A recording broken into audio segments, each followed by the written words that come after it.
Hi, everyone. Okay, we're very lucky to have Inobang Anna Branch here today to give our colloquium. She's an associate professor of sociology at UMass Amherst, where she's also the faculty advisor for diversity and inclusion excellence. And in general, her research deals with issues of race, work, and inequality. And today she'll be telling us about gender salience and racial frames and potholes for women in science.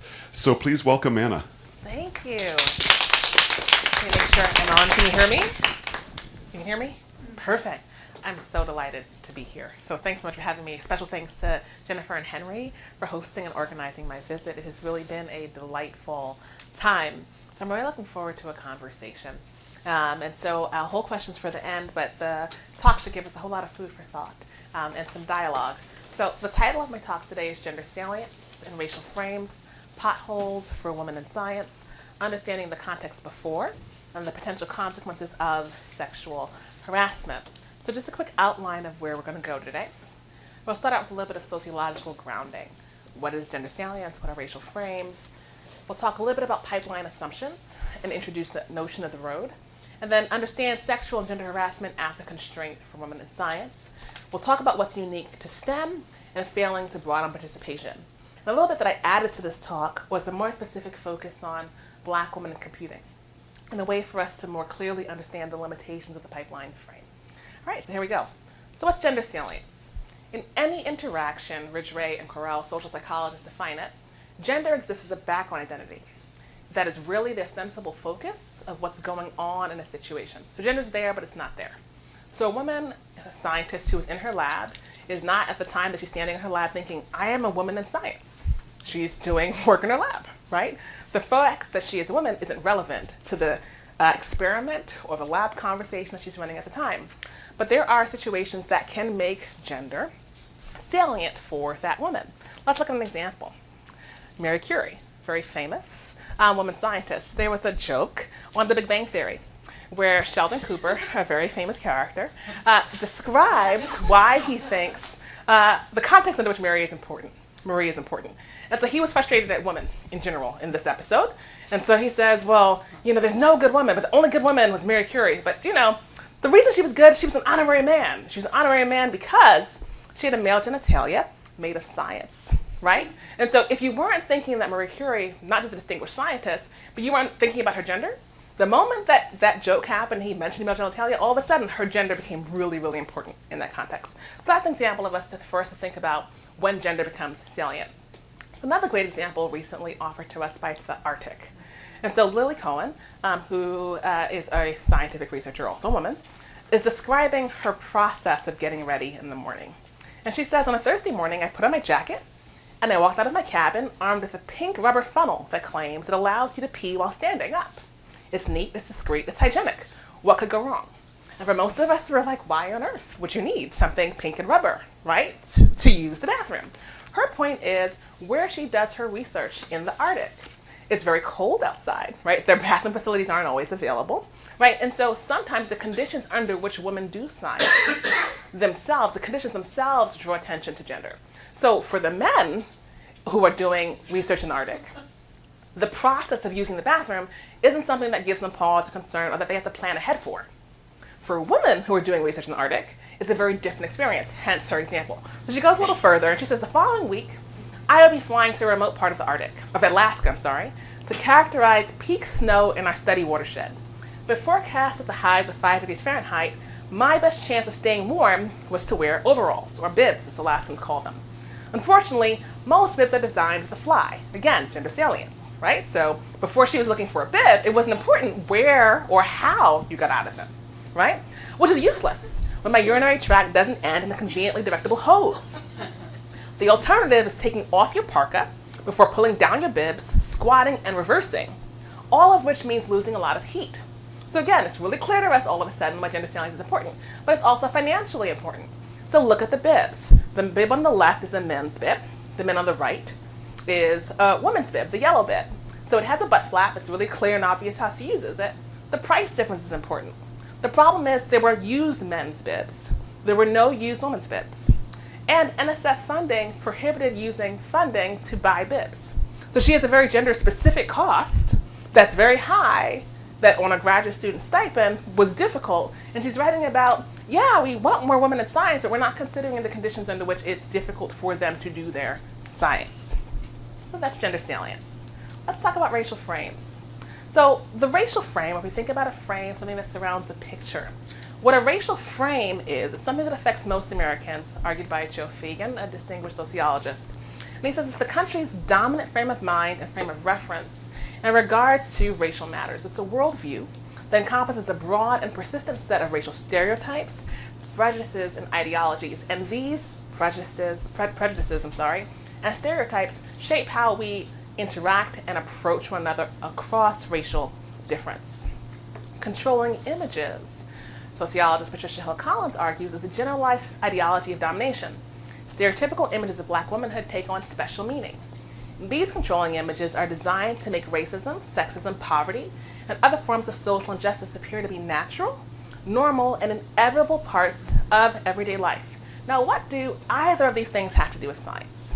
So think about, how do you think, or what you process, or when you see someone in a place, whether or not you process whether they belong or not. So what racial frames do often is they determine who's an insider and who's an outsider. So in places like scientific labs, departments, Microsoft research buildings, who belongs, who's out of place? Racial frames often dictate who's out of place. Let me give you an example. So this is the story of Mariah. There's a longer research project that I have on black women in computing, but this is the story of Mariah, who's describing her experience. She says, when I was a graduate student at Green, I went to the lab that only graduate students could go to do some work. I walked into the lab and there was a lab assistant there who was also a graduate student. He looked at me come in and I sit down and I start working. He comes up to me and he says, I believe you're in the wrong place. And I looked at him and said, no, I'm not. And I keep working, right? So then I'm all right. He's getting a little agitated. He says to me again, I believe you're in the wrong place.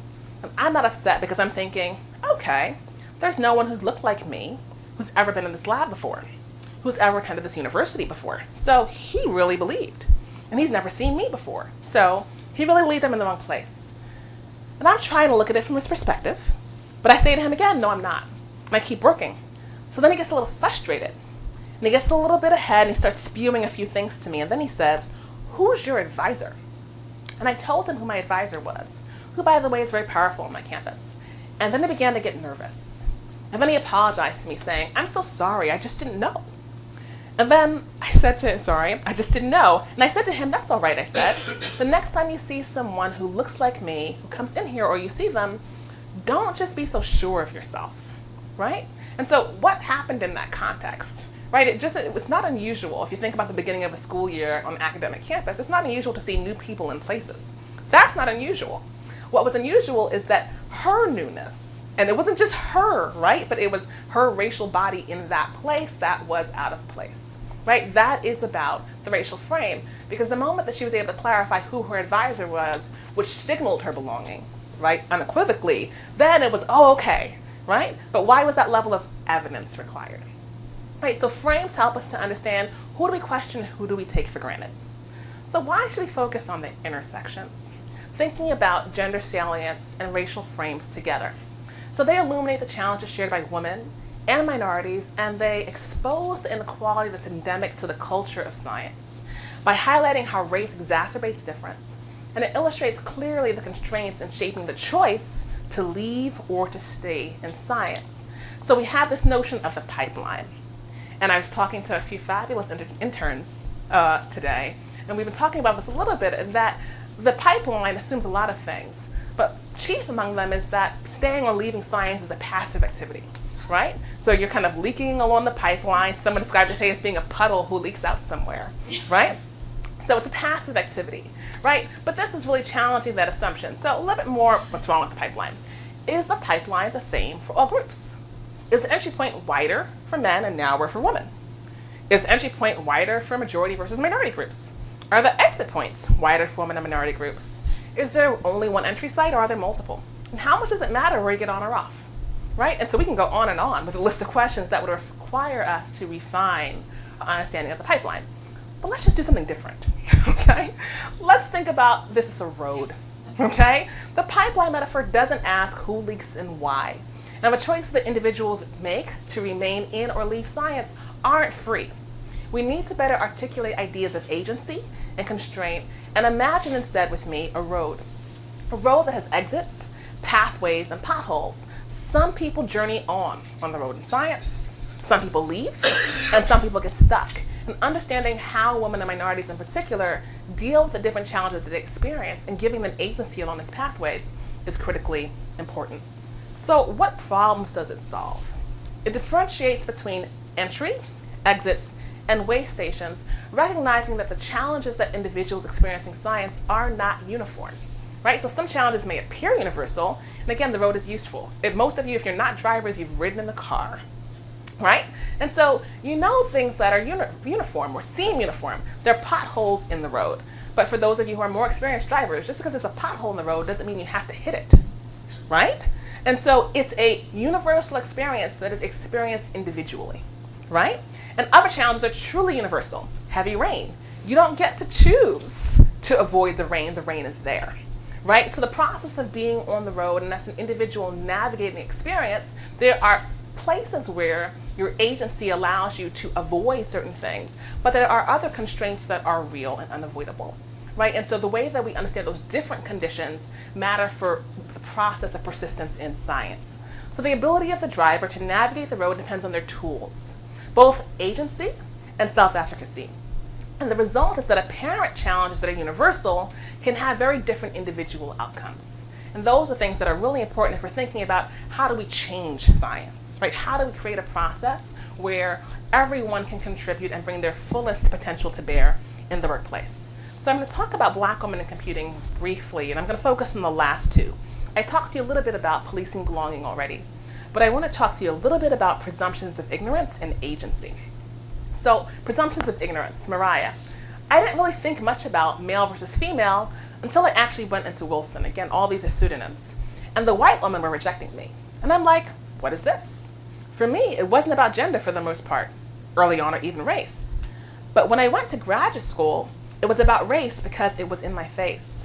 It was other people who would come to me, reacting to me, or telling me things, and they clearly didn't know me from Adam. They didn't know my skills and my abilities. So I assumed it was my race and my gender, or both. I didn't know. At the beginning of every semester, you had to come together and be a part of a team, so working on projects for the course. And it never failed. Every single class. After the beginning of the first class is the second class. And people are trying to form their teams. My fellow classmates, including the women, would look at me up and down, from my hair to my toes at least twice a day, and say, no. Okay? And so reflect back, right? So gender salience, being in a field where there's a low proportion of women, you would expect that the femininity, being a woman, to be a problem. Here she's saying, nope, it was the racial frame. They didn't know me from Adam, but they had a presumption about who I was based on what my race was that shaped their willingness to work with me. The thing about this experience is that it's not new. So this is another respondent. Her name is Vivica. I remember being in second grade, and we'd gotten some test results back, and I remember her saying that she was going to tell the teacher that I cheated. I couldn't understand why she was saying that, so I asked her. I said, well, why would you say that? Because I didn't cheat. And she said, well, there's no way that a black kid could have made the highest grade in the class. You had to have cheated. Or I had another friend. She was actually my best friend. Her name was Laura. And I remember her saying, I used to think all black people were dumb until I met you. So it was like there were things that happened at a very young age that let me know that there was something like these people thought there was something different about me. So even when we think of ourselves as enlightened or aware, racial frames are shaping our behavior at a very fundamental core level, and it has implications around who we accept or don't, whose knowledge we receive, whose voices we hear in meetings and in conversations, and that is central to what's happening in science. So I'm going to jump back, tell you a little bit about Black women in science, and then focus much more in on gender harassment. So if we think about this as tools for us to understand the pipeline would be missing entirely the nuance of Black women's experiences, right? And so the pipeline itself, and it's focused on gender, constrains our ability to see this and to understand how the way that Black women are navigating science is going to be different. The challenges they're facing are racially specific. So we need to be specific as to which women, under what conditions, and with what tools manage to navigate science or leave, or else we ignore the fact that the experience of women in science itself is not uniform, and that some women in science can reproduce a culture of inequality in science. We're going to talk a little bit about that in a second. And so for us to change the culture of science, we need to move from diversity more broadly as an aim to a fuller attention to difference. So let's go back to gender harassment. And so I've talked to you a little bit about race as a constraint, focusing on Black women, but I want to hop back to a more clear focus on gender. And so gender harassment is defined by Connick and Cortina as disparaging conduct not intended to elicit sexual cooperation. Rather, these are verbal, physical, and symbolic behaviors that convey hostile or offensive attitudes about members of one gender, right? So there's a distinction here between sexual harassment and gender harassment. Sexual harassment is illegal, right? And so there are differentiations and gradients of sexual harassment. A component of sexual harassment is gender harassment, but gender harassment has to reach the place of making your workplace hostile to an independent member, right? So if someone else were to examine your circumstances, they would verify, yes, right? What you're experiencing on a consistent basis is making your workplace so hostile, right, that it's met the legal boundary. So that's not, though, the definition of gender harassment itself, but let's focus in on gender harassment at this level, because if we focus only on sexual harassment, then we're meeting what is the legal bar. And what we're interested in is, how do we understand gender harassment not from a legal perspective, but as a constraint that conditions who participates in science? And if we want to create climates under which women participate fully in science, we need to understand gender harassment as an obstacle. So gender harassment, as I was mentioning before, can meet the legal bar, and to do that, this is the definition. It's being severe or pervasive enough to adversely alter the conditions of employment. It creates an environment that a reasonable person would find, and the victim finds, hostile and abusive. So even when it doesn't do either of those things, it almost certainly creates a climate that impacts a woman's choice to persist in science, right? And that's our goal, that's our target.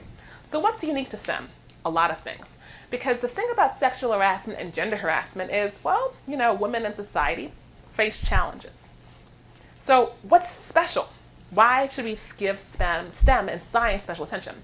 The first reason is there's severe underrepresentation of women, right? To the extent there's severe underrepresentation and we want that to change, that's a problem. And the culture of harassment, which is in place in many workplaces, is a challenge. The second is the male-dominated culture of science. And so we have a male-dominated culture alongside a perceived meritocracy, right? So we have perceived meritocracy alongside pervasive inequality. So that creates a real feeling of dissonance for women and minorities, right? So everything's fine, everything's equal, right? Silicon Valley is a perfect place. The best ideas go forward, right?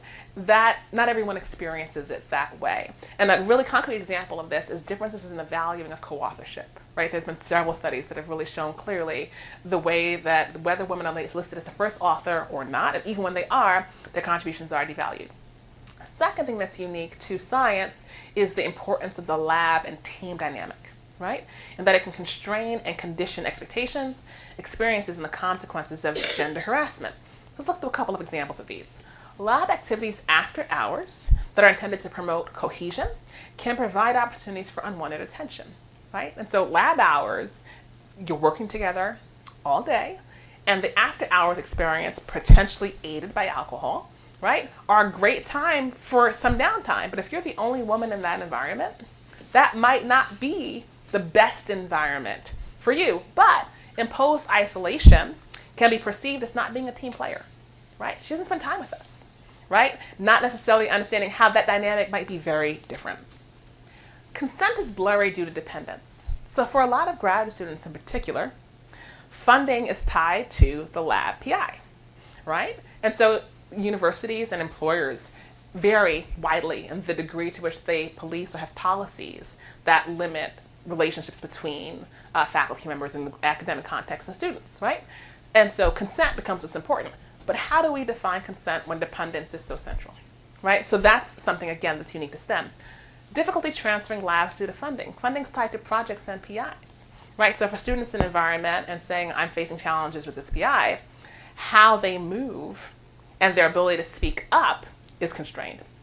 The other challenge that's known is that harassers are not secret often, Oftentimes people will say, oh yeah, so-and-so, that's just the way they are, right? And so you have harassers who are known within departments and for whom some of it is excused. And so the lack of consequences and the secret but known harassers can lead those who are more vulnerable, students and junior professors, to do a cost-benefit analysis. Do I speak up or not? Right? It's not this is a secret. My funding's dependent. What's my next move? So science creates a particular set of constraints for women experiencing harassment. And so gender salience harassment, I want to dive in a little deeper here. So Dana Britton is a sociologist, again, who's been doing a lot of really great work on gender salience. And so she says there's no clear interactions and rules about how to manage gender when it does appear. Actors can outwardly ignore its appearance or they can respond. But for women in male-dominated occupations like STEM, there are strong pressures to do the former. So when gender appears, when it's a problem, the pressure is to behave as if it didn't. So on a day-to-day basis, on an individual interaction, you can do it once. How many times does it take before you leave the field? Or you leave the department? Or you leave the PhD program? Right? So these are the processes that are important for us to think through. And so one of the things that happens, and this is one of the things that Dana Britton talks through really clearly, is that the gender salience, that tendency to silence, to ignore it, leads to gender silence. And so one of her respondents in a study by Rachan was saying, I tend to avoid the women on campus in STEM fields who are really big about promoting women. I know that sounds horrible, but I feel like if you don't make a big deal out of it, and you just don't waste a lot of energy, this is a woman speaking, right? If you don't make a big deal out of it, and you don't waste a lot of energy on it, you can just be successful doing what you're doing. Again, so the point here is, let's not draw attention to gender. Gender's not salient, right? So the resistance that if I make gender salient, if I say it loudly, there's strong pressure not to do so. There are costs. So the alternative is, let's be silent about it. And so though women faculty, Britton concludes, may have experiences that are somehow connected to their gender, many tend to see the attention to gender rather than the inequalities themselves as barriers to their success. Again, promoting gender silence. And that can normalize harassment. So a faculty member that Dana Britton interviewed said, we had one junior woman. She would have been full professor by now, but she left a couple of years ago. There was no reason from our view for her to leave. Although I did have to talk to her about a very weird thing. Guys in our department, young guys, she laughs, they didn't like how she dressed. The secretary asked me to talk to her. How did she dress? Dana asked. Somebody claimed that they could tell she wasn't wearing a bra. And I had this woman come in, and I said, I have to talk to you because you have to know that this is happening. And I felt terrible saying this to you because I don't really care, but I think you ought to know that there are people that are behaving this way. And so I told her. And she was stunned, but I don't think that's why she left. So let's think about that for a moment. What did her wearing a bra or not have to do with her scientific contributions? Nothing any of us can objectively say. But it created conditions that she wasn't even aware of until that conversation. So until the conversation when the faculty member called her in, from the dialogue that we're hearing, it wasn't even apparent to her that was a focus. And in that moment, once those words were spoken, all of a sudden her gender became this glaring thing that she couldn't ignore. The important thing for us to understand is the way that the other woman who spoke to her normalized it. It wasn't a reason. She shouldn't have left. There was no reason for her to have left. Then goes on to detail something that the rest of us might say, that's definitely a strange workplace environment. So there are a lot of ways to respond to that. And let's look at this example of Rhonda.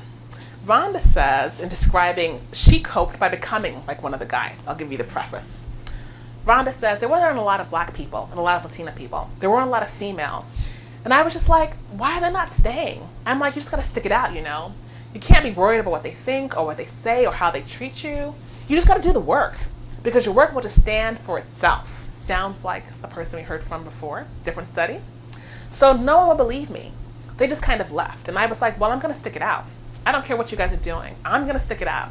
I know I can stick this out. So it was more or less a challenge to myself to finish every class, you know. Became friends with some students in college and we would form like little groups every now and then. And we'd be in the lab, you know, working on some type of project or code or whatever. So yeah, I was able to tell dirtier jokes than the guys. You know, it was an experience. It was an experience. right? So her coping mechanism was to conform, right? So I'm not going to be offended by the jokes. I'm going to participate in them, right? Normalizing a culture of harassment. So what are the implications for broadening participation? If that's our goal, this is a great article a few months ago now called "Hey Silicon Valley," it was in Wired. If you can't retain women, don't recruit them. And so this is a quote: "If companies look at this from a business perspective, they are literally flushing resources down the toilet. If the person they recruited, interviewed, hired, onboarded, and employed for 2 years quits because the environment is at best not a fit or at worst blatantly sexist." And so again, we're not even touching the racial components, we're not touching the intersections. We're talking about the ways that workplaces can, on average, create conditions that don't necessarily meet the bar of sexual harassment that are legally, have legal recourse, right? But we create workplace conditions in which women say, this isn't for me. So what are some recommendations? I figured I'd leave you with a few, right? The first is that zero tolerance is aspirational from a funding perspective. In recent years, funders have come out with policies saying we'll take zero tolerance policies, but we don't really acknowledge the limitations of this, right? At what point? What does zero tolerance actually mean? Whose responsibility is it to notify? Because one of the things about the secret offenders, particularly in academic contexts, is that they're often well known and oftentimes well funded. So if funders have zero tolerance policies, but the secret offenders are the people who are well funded, well, which one is it? Right? So there are real complications with zero tolerance.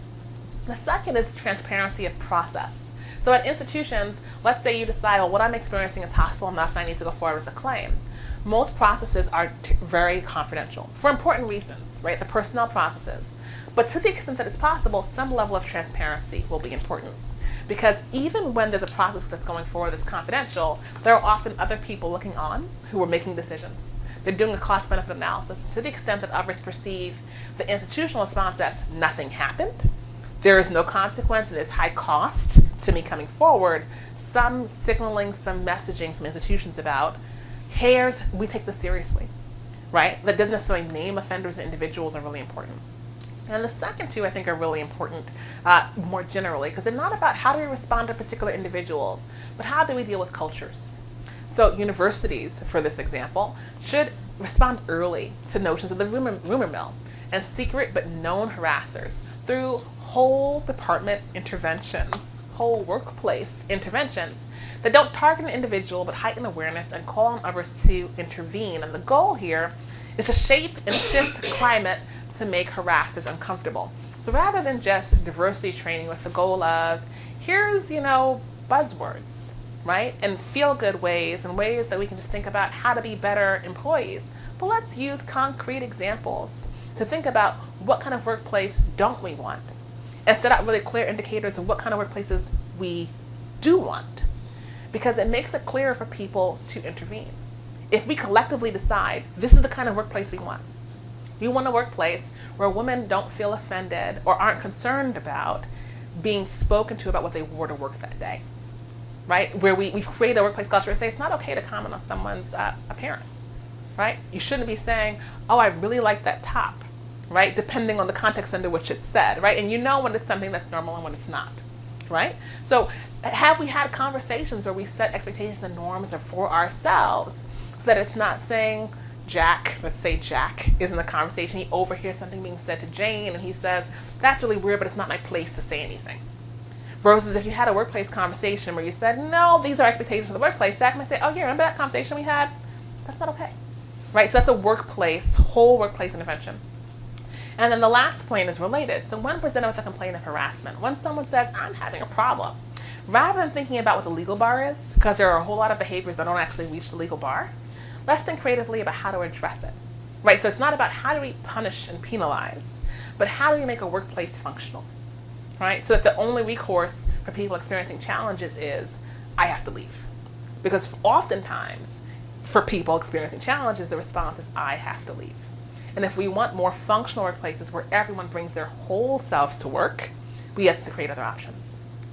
So the pathways, Potholes, the presence of women in science is the bigger book project that this work is a part of. And what it argues is that the metaphorical view of a road with exits, pathways, and potholes with drivers in different vehicles encourages you to always seek out the multiple ways in which people can experience science differently while clearly articulating the role of agency and constraint. Thank you.